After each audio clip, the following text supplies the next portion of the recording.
Welcome at this short course on flood risk management. We will introduce you into the basic understandings of flood risks, flood defenses, the importance of recognizing failure mechanisms in an early stage, and your own safety, how to guard a levee. I do this short course together with my colleague Marian Booltink. My part's about the why and the who, the basic principles, the different roles during a flood risk event, and the importance of your role. Marian will go into the how of flood risk inspections, how to inspect and flood defense, how to report abnormalities, how to take care of your own and your team's health and safety, and what do you bring into the field. First, the basic principles of flood risk management. Well, floodings can lead to people and animals to die, can lead to loss of properties, crops, and vital infrastructure. It can lead to a lifetime trauma for the people involved in a flood by anxiety. Months and sometimes years to recover the lost properties and the infrastructure. So floods are devastating. We need to prevent a flood as long as we can, and you, as inspector, will be the last person on the levee. Flood risk response teams are essential to achieve our protection against floods, and you, as member of these teams, have a crucial role. A high responsibility comes with that. And I go first to what are the sources of flooding? Well, we distinct storm surges, river discharges, and precipitations. So storm surges is a combination of an extreme high tide and a storm upset. Water levels will rise to risk levels and the waves will be severe. Mostly these are short events, 8 to 12 hours, but a twin storm can occur within 48 hours. So you have very short warning times, approximately 48 hours mostly. River discharges are a complete different type of flooding. River discharges are mostly caused by an extreme snow melt or precipitation in the hinterland that can lead to high river discharges above design levels. Mostly no wave attack, just high water levels, but with a strong current in the river. It can be long events, 1 to 2 weeks is normal. But you also have more time to prepare, so warming up times up to 1 week. The last source of flooding we handle is precipitation. Extreme rainfall can lead to local flash floods. Flash floods are unpredictable in its pathway and are extremely dangerous. Mostly these are short events, 8 hours max, but you almost have no warning time at all. It can happen suddenly. What makes the one flood different from the other? First of all, the terrain, the geographic aspect. So flooding of a river, flooding from the sea, flooding in the river delta, or urban flooding are complete different types of floodings.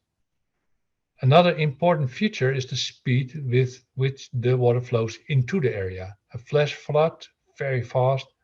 Overflow of major rivers is a flow speed, and the rising speed are comparatively low. And ponding or pluvial flooding of water is high intensity rainfall that cannot be drained as quickly as it comes down.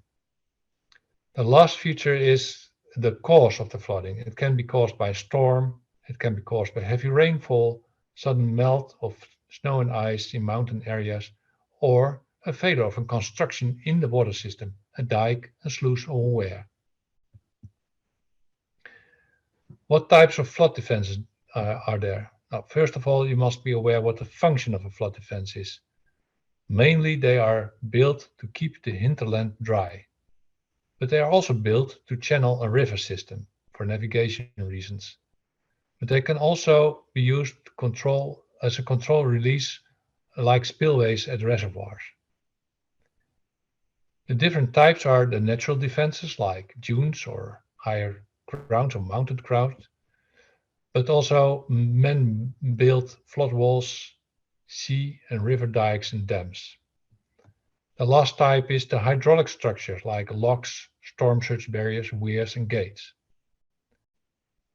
Almost always flood defenses have a multifunctional use.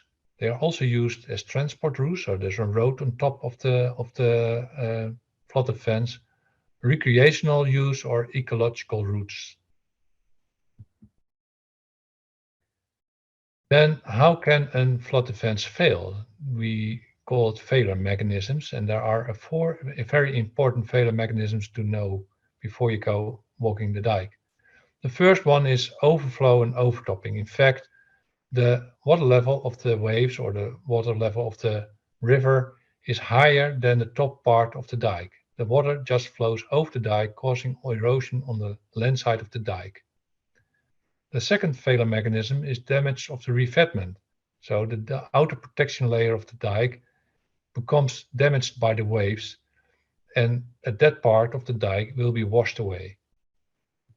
Then we have sliding of the inner slope. We call it instability of a dike. The landslide of the dike becomes unstable and subsidized. The last one is called piping or underseepage. The water just seeps under the dike, creating channels under the dike and undermine it. The complete dike can collapse by this. Let me go roughly through the process of flood risk management. Well, the process is always, it starts with an early warning by a meteorological office, by hydrologists, or the catchment area officers. That can be sometimes an early warning a week ahead and sometimes just a day ahead. The second stage is prepare the river system to be able to discharge the surplus of the water as much as possible. So we open weirs, we empty water reservoirs, remove debris, etc. Then we go to the third stage. Prepare the flood defense. Close gates, close locks, close storm surge barriers if necessary. Do pre-inspections and repair damages as fast as possible. Stage 4 is perform high water inspection. This is the moment that the water level is rising and or the storm surge is heading to the coast. We do high water inspections during this situation, and if necessary, emergency measures on spots where indications of start of failure has been detected. We call this levee guarding.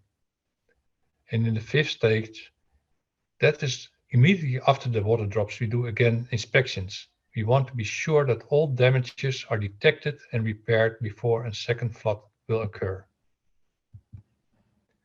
So the total process from observation, diagnosis, prognosis, and execution. And you have a very important role in this. Different roles are during a levee crisis, in the field, levee inspectors, levee guards, and hence in the field to carry out emergency measures. In the back office, we have a levee post or a crisis organization with a chair, man or woman, an information coordinator, levee experts, and geotechnical experts. Perhaps they need help from safety regions, from contractors, from neighboring levee organizations or residents, and mostly also from our Ministry of Defense. So what is your role and task as inspector? First of all, you inspect the levee. You have to find all abnormalities in time and you have to report them. But you don't need to be an expert as long as you can alarm experts. And why is your role so essential? Mostly you are just the last man or woman on the levee. You are the eyes in the field. As long as you monitor the levee, the organization might be able to fix the levee in time. And this is when I hand it over to Marian Booltink. Welcome to the second part of this short course about flood risk management. My name is Marian Booltink and I work for STOWA. This part will be about levee guarding, how to walk and inspect, and what and how to register and what to wear. This is important when you are the eyes and the ears for the levee organization, because you might be the last person on a levee who can alarm the emergency responders in order to prevent the levee from failing. So you will be looking for things on a levee that are looking disturbing, failure mechanisms. There are lots of failure mechanisms to check for while inspecting the levee. For example, damaged grass layers, piping, burrows from animal activity, and cracks. This inspection can be carried out by levee experts or by trained non-experts, but also by members of the public if you ask for help on this. So how to carry out the levee inspection? It depends on how wide the levee is and how many people you have for inspections. Preferably, people never walk alone on a levee because of safety reasons, especially not when it is a dangerous situation or location. When you inspect the levee, you walk in a line, like in this picture. You look out for abnormalities in front of you, but also next to you and behind you. In that way, you can check the levee from different angles and you see different things. Hope for nice weather and daylight, but be prepared for inspections during cold, rainy weather and during the dark. Look to the ground, but also watch out for each other. Inspection is also called observation. And as you can see in this picture, this is the first part of this process of levee guarding. When damages are seen on the levee, you want to inform experts or the levee organizations as soon as possible. You can do that with a phone call and you can write the measurements on a paper form. So where the location is, where on the levee, what kind of damage, and how deep and wide the damage is. Some levee organizations use a levee guarding app for this. People can write the measurements in this app on the smartphone, make pictures, and a second later, it will be at the crisis center of the levee organization. The people in that room are experts and can diagnose and prognose what is happening on the levee and decide how dangerous it is. They can also call for the execution of emergency measures. At Polder 2Cs, we developed an app called App 2C. Very easy to use. At the levee organization, one can see the registration in the dashboard. This dashboard belongs to the App 2C. And the dashboard looks like this. In this area, 19 observations are registered in the app. It automatically calculates a damage score based on the location of the levee, kind of damage, and the measurements. When there are many damages, this makes it easier to start with the most serious ones. And this is the last sheet. It is important to have the right gear and clothes for the levee inspectors. For example, high visibility clothing, sturdy shoes, and first aid kit, maybe even a life jacket. In the Hedwige-Prosperpolder, the participants were very pleased with the probe, a stick you can use to feel the levee. So thanks for watching. Also on behalf of Bart Vonk, good luck guarding the levee and stay safe.